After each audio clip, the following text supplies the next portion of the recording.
Do you have a handheld for me? Great.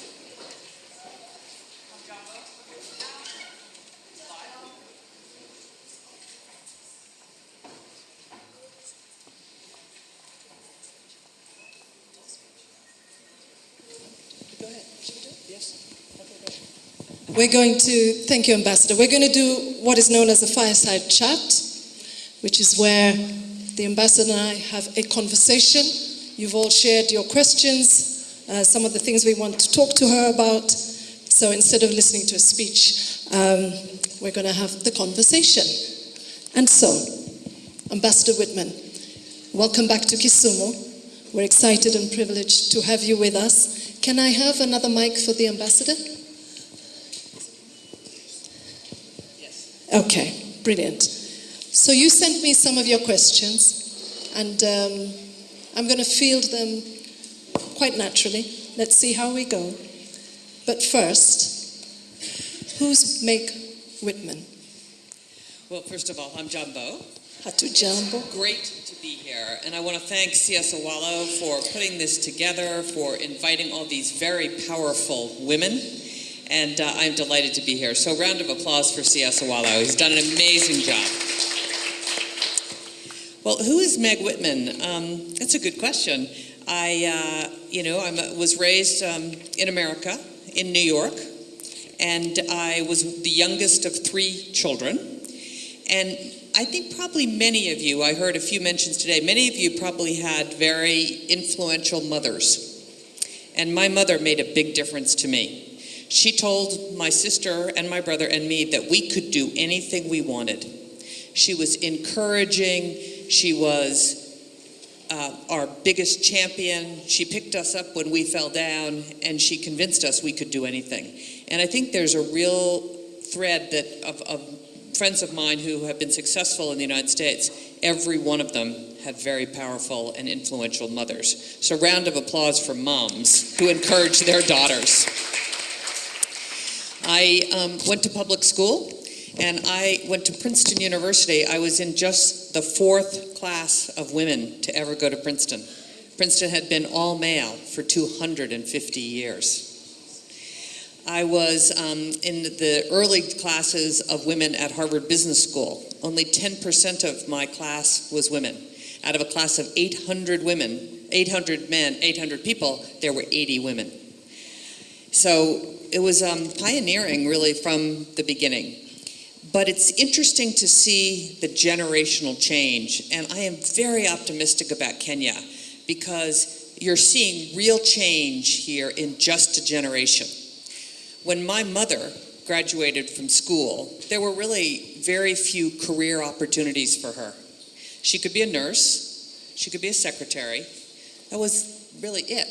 And today, the girls that graduate from college and high school, they think they can be anything. They can be an astronaut, they can be a scientist, they can be a doctor, they can be a politician, they can be president of the United States, not yet, but they think they can do anything. And I think that's an enormous, because the other thing I think is about, and I know you're going to ask me about this, is mentorship. If you can see it, you can be it. So if you can see someone who is a doctor or a politician or a lead farmer or a poultry owner, then you can be it. And I think it's so important that all of you are showing the way forward for young girls. I almost was a doctor, and then I decided to go into business. I've spent my career in business. I've been the CEO of 2 Fortune 10 companies, eBay and Hewlett-Packard. And then I was, thank you.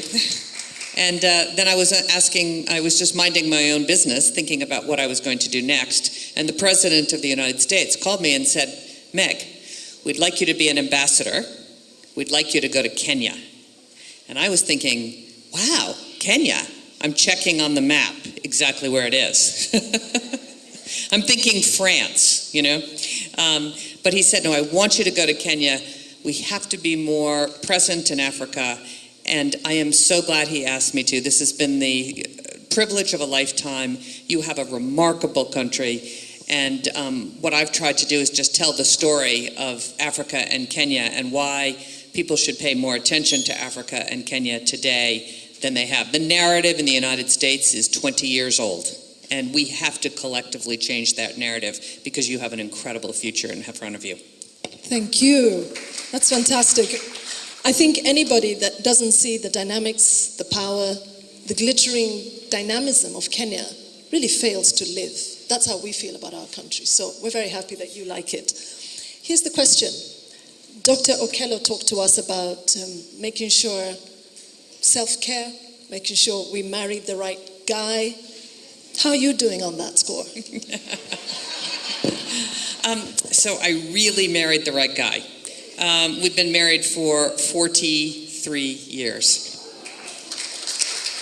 And he is a neurosurgeon, in fact, one of the most recognized neurosurgeons, brain surgeons in the world. And this was, and we have two boys who are now 38 and 35, and I have three completely adorable grandchildren who are 4, 3, and 1. And it's very interesting how we sort of got, that people often ask about dual careers. How do you manage two people with careers? And I will tell you first, with great difficulty. It's really hard. And we sort of just made a few rules early on that someone had to be home with the children every night for dinner. And we really didn't do anything else during the week except for our jobs and the children and each other. And on the weekends, we would never go anywhere unless the children could come too. So we didn't have a big social life. We didn't do charity events. We basically paid attention to our own little nucleus of family.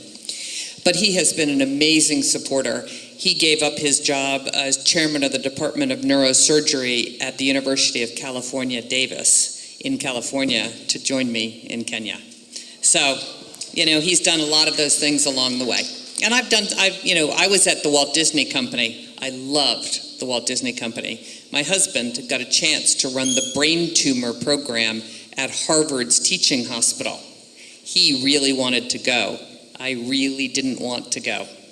And one of the other speakers says, sometimes in life you have to do things that you do not taking place here. Everyone has to pay attention to. I think you all know this, but 1 in 4 people on Earth will live on the African continent in 2050. 1 in 3 working age people will live on the African continent in 2050. And it is the youngest population in the world. The average age on the continent is 19. So if you are interested in medicine or research, or you run an NGO, or you're in business, you have to pay attention, because in 50 years, this will be perhaps the most important continent in the world. And if you're in business outside of Africa, you have to be thinking about that now. 2050 isn't very far away. You cannot wake up in 2045 and say, I'd like to have a place in Africa. So I think that's why people are quite interested and now waking up to the possibilities. I think Kenya, and sometimes I am called the chief marketing officer for Kenya, but it is a remarkable country. And what I say to colleagues in business back in the United States, if you're going to invest in Africa, the place you must start is Kenya. So. We like that. The youth also observing you since you arrived in Kenya. I asked Andrew, can I ask you? And he said, no, don't ask her, but I'm going to ask. Okay. I ran for public office, so no question scares me. Okay. From day one, we've always seen you in a blue suit. It's usually checkered. What's that about? Always. Today it's not, but it's blue. It's blue, yeah. I have to say, I think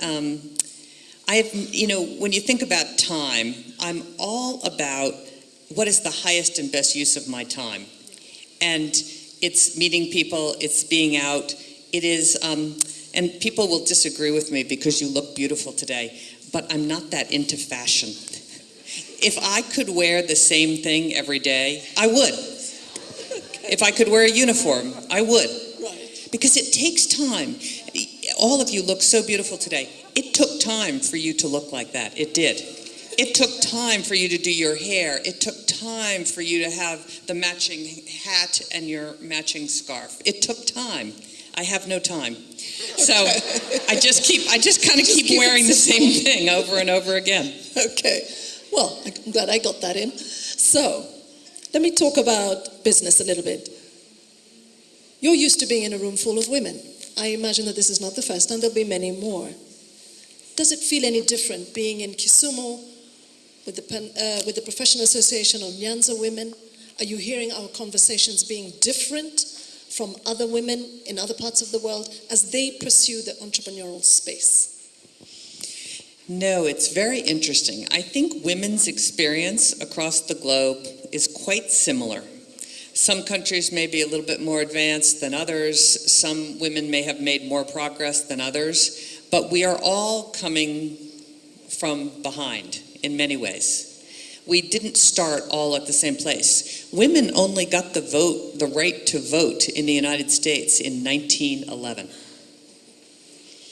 And I think that just the sort of cultures all around the world, women often don't have quite the same chances as men. But I think in the last generation, and probably in the last 10 years, I think women everywhere have made incredible progress. And I think that often it's very helpful to be in a group of shared experiences, right? People connect over a shared area of interest. I haven't met many of you, but we've had a shared experience. We've had the same challenges. We've had the same issues. We've had the same chances to do things that many people probably told us we could not do. I don't know how many times I was told in my career, you can't do that. And what we've learned to tell ourselves is, yes, we can. We can do that. We can do that. And I think it's super important not to be afraid, not to be worried about failing. You've got to try, and you've got to show the world that you can do it. And my experience is every time I put a woman in a job at my companies that I ran, they were worried. They weren't sure they could do it, but they did an amazing job. Oh, wow. So I like to say, you go, girls. Go girls. Okay. So the experiences you're saying are generally the same. Some countries may be a little bit further ahead. One of the issues I raised earlier when we began the conversation before you walked in the room was, what is it that men are so afraid of? Why are they so afraid of us? What is it? You've got wives, you've got girlfriends, you've got daughters, you've got nieces. We're cute, we're smart. What do you feel over the years in your entrepreneurial journey, your space in business, in politics? What's making the other gender nervous? CS is looking at me very intensely. What do you feel is the problem? What do we need to do to bring them on board? I don't know if we need to do anything. That's the question. Yeah. You know, I think, listen, many, many men are very supportive of women and want women to get ahead. I would say C.S. Owalo is very supportive and wants women to get ahead. Otherwise, he would not have put together this conference. So many, many men, and increasingly younger men, understand that, you know, they're going to marry women who have their own ambitions and the things they want to do. I think if you, at least in the United States, if you interviewed the girls who graduated in my class from college and what we thought we could do, and you interview the girls today, boy, they have much bigger ambitions. And the boys don't think that they're going to be, they know they have to compete. They know they have to compete. And so I think it's generational. I don't know that it is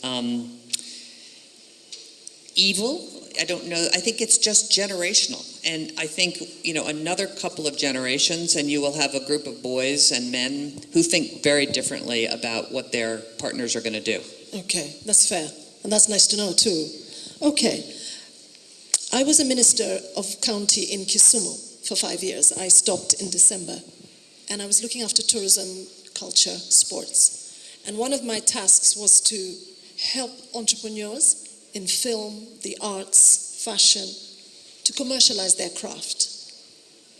And time again, the issue would be the banks are not listening.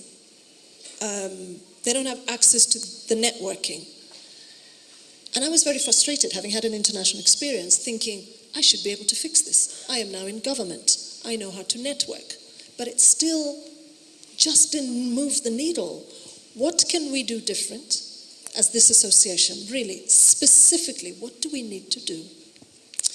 So I think access to capital is one of the biggest issues facing small businesses in this country. By the way, in most countries. But if you don't have access to capital, it's very hard to get going. And then let's say you discover a business that's growing very fast, you need even more capital. You need working capital to buy the inputs to make the products that you get paid for later. So finance, access to capital is what makes business go round. For small businesses and technology here, you have a very robust venture capital community. They invest in small businesses, largely technology businesses. Actually, Kenya and its Silicon Savannah, that I know the CS is very enthusiastic about, you have the second largest venture capital community in terms of dollars on the entire continent, second only to Nigeria. And as a percentage of GDP, you have the largest venture capital community on the continent. So for technology, I think there's the beginnings of a really great sort of forward-looking momentum around Silicon Savannah. But it is tough if you're raising money for agriculture or apparel or dried fruits or almost anything other than technology. It's hard to raise money. I see a lot of the booths that are right out there. They, have access to money. But I think the missing element here is the commercial banks. The commercial banks in many other countries have greased the wheels of entrepreneurial activity. And if there's one thing I think that the Professional Association of Nyanza could do, probably with CS Owala's help, is get the banks to lend more money to businesses. Your banking sector here is very well run, it's very profitable, but they could lend more to businesses. And I think you've sort of got to encourage them to do that. Because without a robust commercial banking sector, it's very, very difficult to grow businesses that get to a certain size. Then you need the banks to step in. Yeah. So I'm hoping they will do that. Okay, fair point. I like that. I'm just thinking I should have talked to you then when I was here, but it's never late. We have now heard. Ladies, gentlemen, as I'm having my session with Meg, if you've got questions, please put your hand up and I'll put that into this conversation so that it's not only what I already have. A couple of more questions then. Kenyans want to be in charge of Kenya.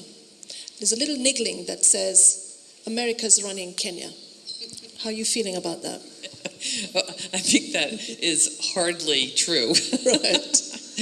Okay. I think that, you have many very good heads of mission here, whether it's India or the UK or others. And I think what the international community is around the margins. Kenya is in Kenyans' hands. Yeah. You all will decide what kind of country you want. You will decide what kind of businesses you want. You will decide what role you want to play in regional peace and security.